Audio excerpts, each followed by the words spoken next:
చేసిన number switch off చేయబడినది. ఇదేంటి, వసంత ఫోన్ స్విచ్ ఆఫ్ లో ఉంది?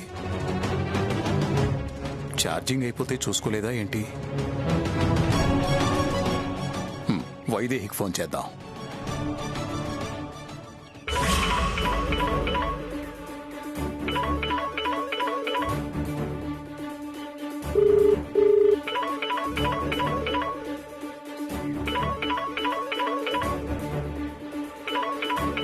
మావయ్య గారు మళ్ళీ ఫోన్ చేస్తున్నారు.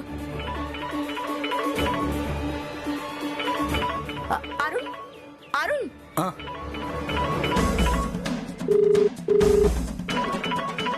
ఏంటోదినా? మావయ్య గారు కాల్ చేస్తున్నారు. ఏం చెప్పమంటావు?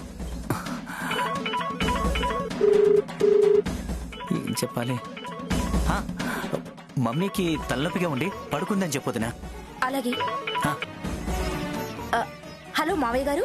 అమ్మా వైదేహి, మీ అత్తయ్య ఇంకా నిద్ర లేవలేదా ఏంటి? లేచారు మావయ్య గారు, నిద్ర లేచారు. తన ఫోన్ స్విచ్ ఆఫ్ వస్తోందమ్మా, ఒకసారి తనకు ఫోన్ ఇవ్వు. ఫోన్ అంటే మావయ్య గారు అది... ఏంటమ్మా అలా కంగారు పడుతూ మాట్లాడుతున్నావేంటి? ఏం జరిగింది? ఏం జరగలేదు మావయ్య గారు, ఏం జరగలేదు. అత్తయ్య గారికి బాగా హెడ్ఏక్ గా ఉందట. టిఫిన్ తిని టాబ్లెట్ వేసుకుని పడుకున్నారు. అవునా? నిన్నంతా హైరాణ పడి బాగా స్ట్రెయిన్ అయి ఉంటుంది, అందుకే హెడేక్ వచ్చుంటుంది. అంతే మావయ్య గారు, అంతే, అందుకే హెడ్ఏక్ వచ్చుంటుంది. తను లేచాక ఒకసారి నాకు ఫోన్ చేయమనమ్మా. అలాగే మావయ్య గారు, చేయిస్తాను. ఉంటానమ్మా, నాకు మీటింగ్ టైం అవుతోంది. అలాగే మావయ్య గారు.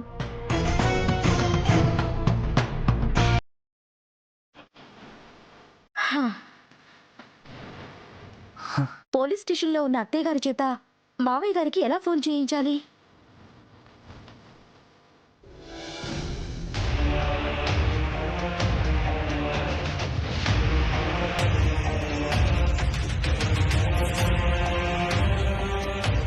ఎస్ఐ గారు, మా అత్తయ్యతో మాట్లాడొచ్చా? Okay, carry on.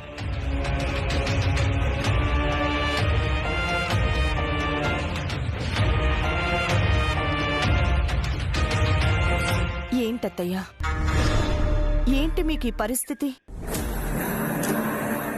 సమాజంలో దర్జాగా తలెత్తుకుని బ్రతికిన మీరు ఇలా సమాజం ముందు తలదించుకునే పరిస్థితి రావటం ఏంటత్తయ్యా? ఆనంద గజపతి వర్మ గారి భార్యకి రావాల్సిన కష్టమా ఇది? ఫ్యాక్టరీ విషయంలో శ్యామ జాగ్రత్తగా ఉండుంటే మీకు ఈ పరిస్థితి వచ్చుండేది కాదు కదా?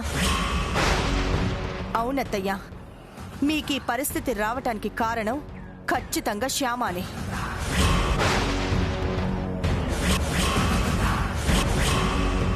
శ్యామ నిర్లక్ష్యం వల్లే మీకు ఈ పరిస్థితి వచ్చింది. తనని ఎండింగ్ చేసేసరికి తను ఏం చేసినా చెల్లుతుందనుకొనుంటుంది. ఎవరికి పడితే వాళ్ళకి ఉద్యోగాలు ఇచ్చుంటుంది. ఎవరికి పడితే వాడికి ఏ పని పడితే ఆ పని అప్పగించుంటుంది. వాడేమో ఇలా కల్తీ చేసుంటాడు, దాంతో మీరు ఇలా అరెస్ట్ అయ్యారు. ఇలా కల్తీ జరుగుతున్న విషయం శ్యామకి తెలిసే అవకాశం ఉండుండొచ్చు. తను అంతగా పట్టించుకోకపోయిండొచ్చు. మీరిలా పోలీస్ స్టేషన్కి వచ్చే పరిస్థితి వస్తుందని శ్యామ ఊహించుండకపోవచ్చు. ఏదైనా ఇలా జరగడానికి కారణం మాత్రం శ్యామ నిర్లక్ష్యమే అత్తయ్య. కాదు, శ్యామ నిర్లక్ష్యం కారణం కాదు. శ్యామ అసలు నిర్లక్ష్యంగానే ఉండదు. ఎవరో ఏదో కుట్ర చేసి ఇలా చేశారు. ఇవాళ కాకపోతే రేపైనా ఆ కుట్ర బయటపడుతుంది. అసలు నేరస్తులు బయటకొస్తారు.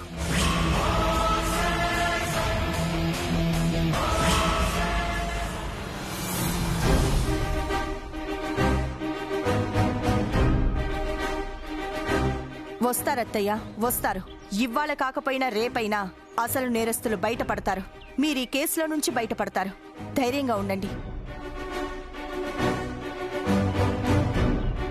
ఎంతసేపు అయింది మీరొచ్చి? ఇప్పుడే అక్క. నువ్వెప్పుడు వచ్చావక్క? నేను ఇప్పుడే వచ్చాను. వచ్చినప్పటి నుంచి అత్తయ్య గారికి ధైర్యం చెప్తున్నాను.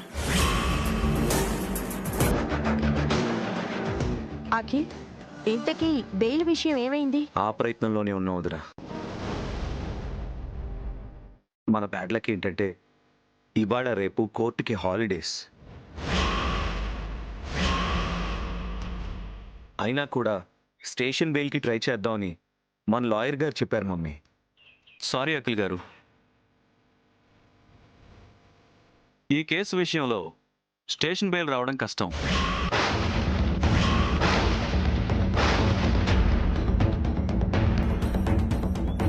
ఇది పెట్టి కేసు లాంటిదైతే వెంటనే మీకు స్టేషన్ బెయిల్ వచ్చేది. మీ కంపెనీలో అడల్ట్రేషన్ జరుగుతుందని ఎక్స్పర్ట్లు రిపోర్ట్ ఇచ్చారు.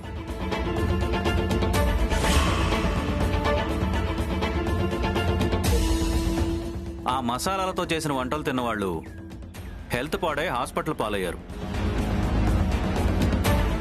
ఇటువంటి పరిస్థితుల్లో స్టేషన్ బెయిల్ కష్టం సార్.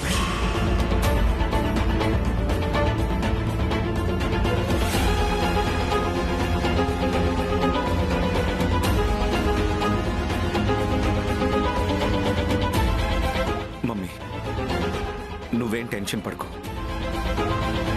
స్టేషన్ బెయిల్ రాకపోయినా స్పెషల్ పర్మిషన్తో జడ్జి గారిని కలిసి బెయిల్ వచ్చే ఏర్పాటు చేస్తానని మన లాయర్ గారు చెప్పారు.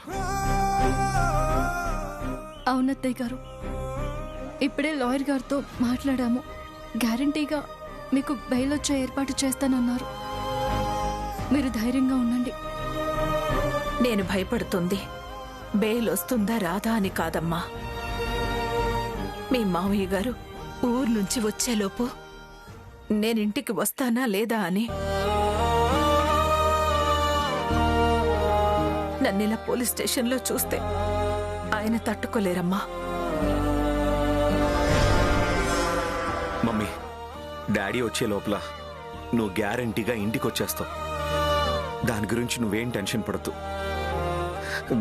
ఈ లోపల నీ గ్యారంటీగా బెయిల్ వస్తుంది.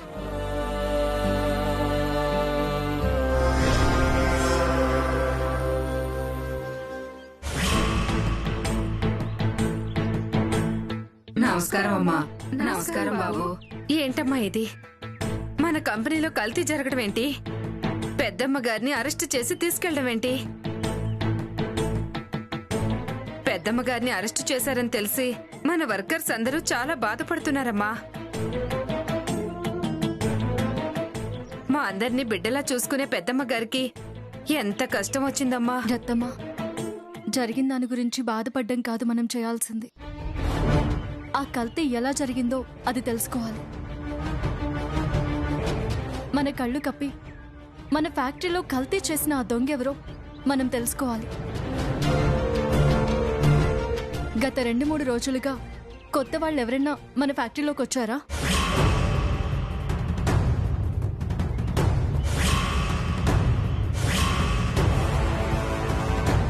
వాళ్ళ ప్రవర్తన ఏమైనా అనుమానాస్పదంగా ఉందా?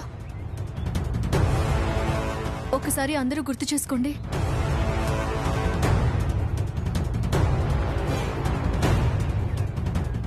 అలాంటి వాళ్ళు ఎవరైనా వచ్చుంటే వాళ్ళని మనం పట్టుకుంటే మన సమస్య తీరిపోతుంది.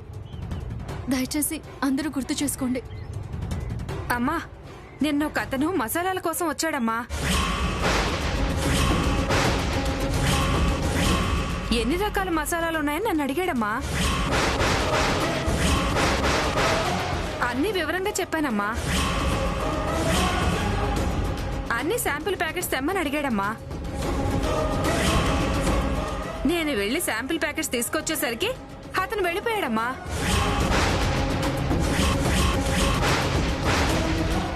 మసాలాలు కొనడానికి వచ్చినవాడు, వాటి గురించి అన్ని వివరాలు అడిగినవాడు, నేను శాంపిల్ ప్యాకెట్స్ తెచ్చేసరికి ఎందుకు వెళ్ళిపోయాడో నాకు అర్థం కాలేదమ్మా.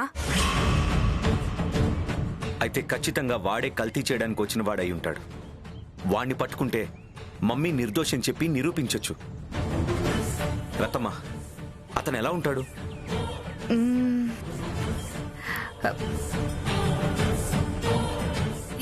ఎలా ఉంటాడంటే చెప్పలేను గాని బాబు, చూస్తే మాత్రం గుర్తుపట్టగలను బాబు. అయితే వెళ్ళి మన సీసీటీవీ ఫుటేజ్ చూద్దాం పదండి. నిన్నటి నుంచి మన ఆఫీస్లో సీసీ కెమెరాలు పనిచేయట్లేదు బాబు.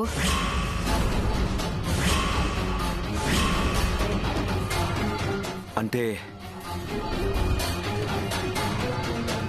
సీసీ కెమెరాలు పనిచేయకపోవడం కూడా ఆ కల్తీగాడి ప్లాన్ అయి ఉంటుందా?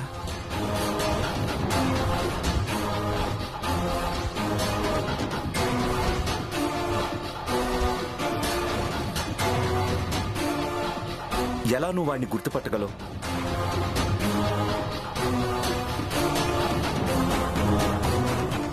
అఖిల్ బాబు, మన సీసీ కెమెరాలు పనిచేయకపోయినా రోడ్డు మీద గవర్నమెంట్ వాళ్ళ సీసీ కెమెరాలు ఉన్నాయి కదా. మన ఫ్యాక్టరీ ముందున్న రోడ్లో సీసీ కెమెరా ఫుటేజ్ సంపాదించామంటే అతని గ్యారంటీగా పట్టుకోవచ్చు. Good idea Shyama. రత్తమ్మ, మేము వెళ్ళా ఫుటేజ్ తీసుకొస్తాం. అది చూసి నువ్వు గుర్తుపడదు గాని. అలాగే బాబు. శ్యామ, పద.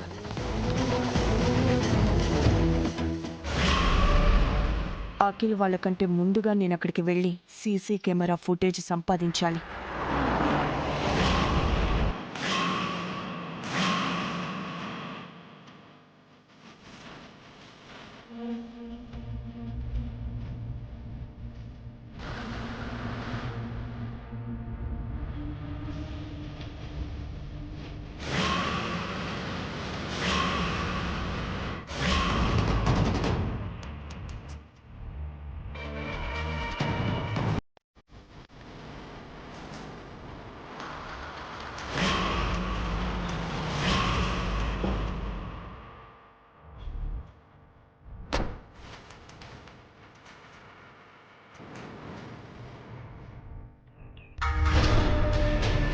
Excuse me. Yes madam. మీతో కొంచెం మాట్లాడాలి. చెప్పండి మేడం. A1 మసాలా కంపెనీ రోడ్లో ఎదురుగా ఉన్న టింబర్ డిపో మీదే కదా? ఆ సీసీ కెమెరాల ఫుటేజ్ నాకు కావాలి. ఎందుకు మేడం? ఎందుకు ఏంటి అని వివరాలు అడగొద్దు. ఆ ఫుటేజ్ మాత్రం నాకు కావాలి. సారీ మేడం, ప్రైవేట్ వ్యక్తులకి అలా ఫుటేజ్ ఇవ్వడం కుదరదు.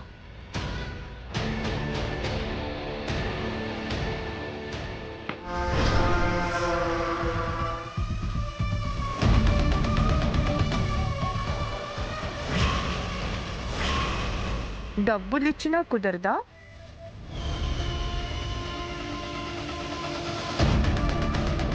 కుదురుతుంది మేడం.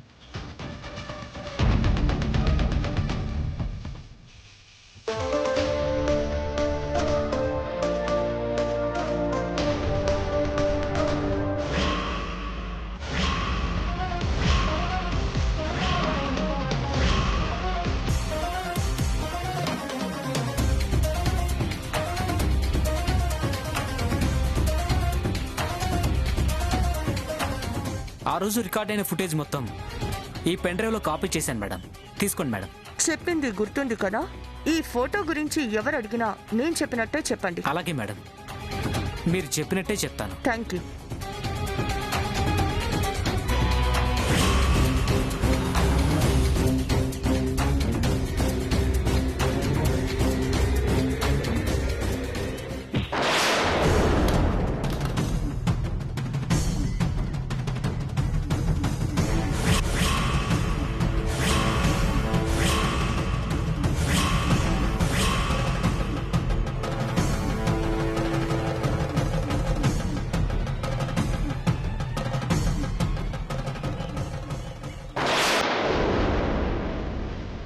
తీసుకోండి.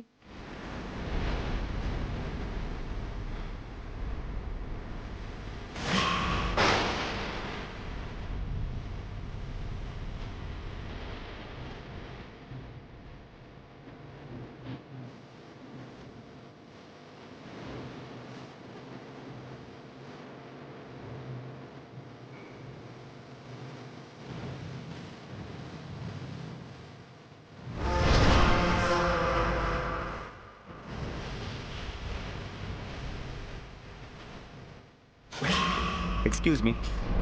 ఎస్, చెప్పండి సార్. చిన్న హెల్ప్ కావాలి సార్.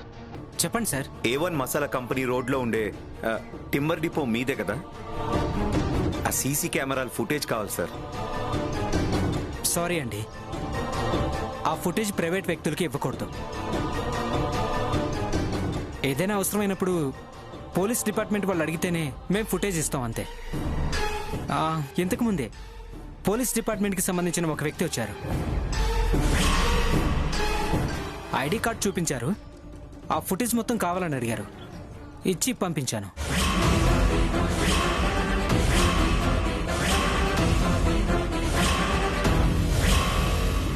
ఏ స్టేషన్ కి సంబంధించిన వ్యక్తి అతను? ఆ ఏరియా పోలీస్ స్టేషన్ కి సంబంధించిన వ్యక్తే సార్. అఖిల్ బాబు, పోలీస్ డిపార్ట్మెంట్ లో మీకు తెలిసిన వ్యక్తులు ఉన్నారు కదా, ఆ ఫుటేజ్ ఎవరు తీసుకువెళ్లారో కనుక్కుంటారా? అలాగే శ్యామ.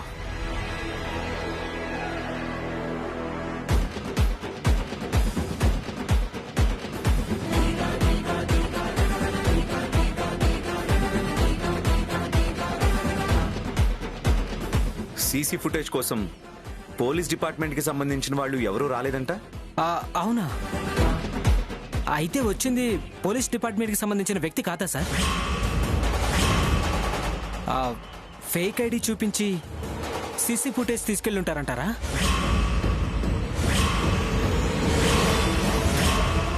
ఖచ్చితంగా అదే జరుగుంటుంది. బహుశా మన ఫ్యాక్టరీలో కల్తీ చేసిన వాడే ఈ సీసీ ఫుటేజ్ కూడా మాయం చేసుంటాడు.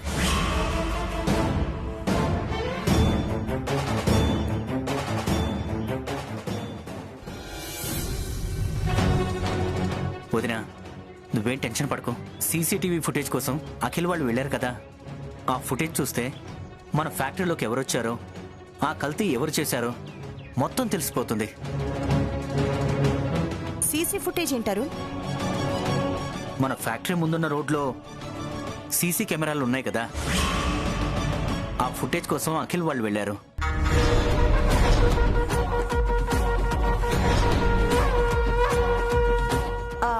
అవునా? అయితే ఇంకే, ఆ ఫుటేజ్ దొరికిందంటే దొంగ దొరుకుతాడు. నేను అదే చెప్తున్నాను వదినకి.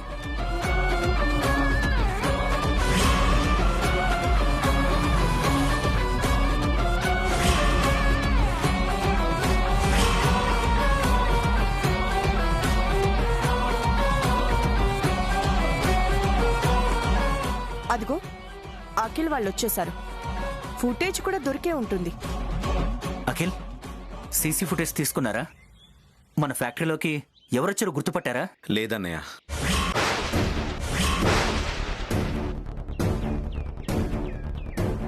మన ఫ్యాక్టరీలో కల్తీ చేయించిన వాడిది పెద్ద క్రిమినల్ బ్రెయిన్ లా ఉంది.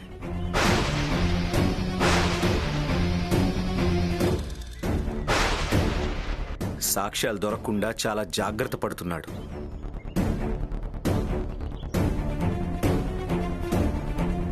పోలీస్ డిపార్ట్మెంట్ అని అబద్ధం చెప్పి సీసీ ఫుటేజ్ మొత్తం తీసుకుపోయాడంట.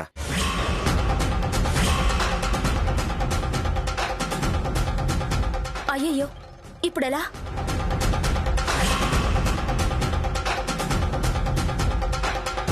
అత్తయ్య గారు నిర్దోషం నిరూపించడానికి ఉన్నా ఒకే ఒక్క ఆధారం కాస్త చేజారిపోయింది.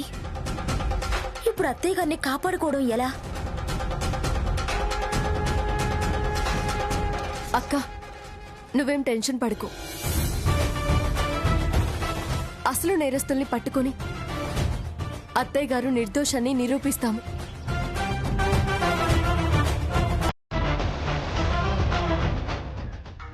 ఏంటి నిరూపించేది? నేనెప్పుడు మీకంటే ఒక్కడుగు ముందుంటాను. మీకు ఏ సాక్ష్యం దొరకకుండా జాగ్రత్త పడతాను.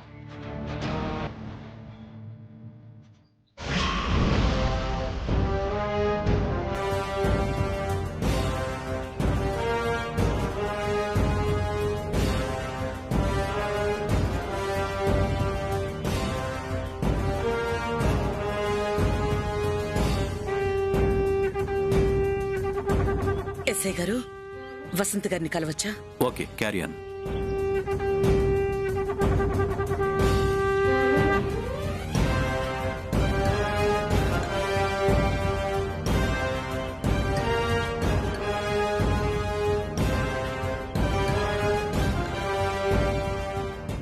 వదినా,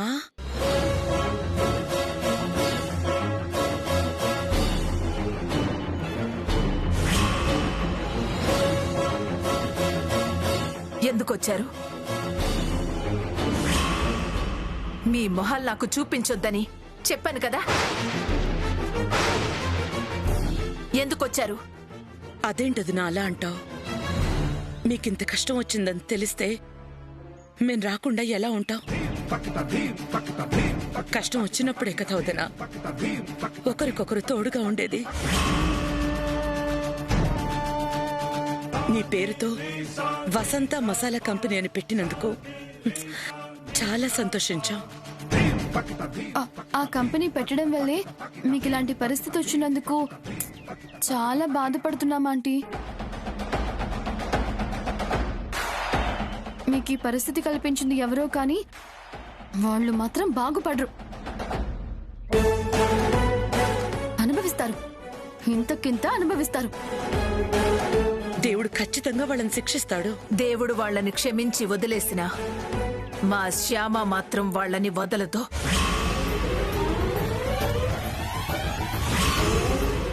వాళ్ళకి ఖచ్చితంగా శిక్ష పడేలా చేస్తుంది.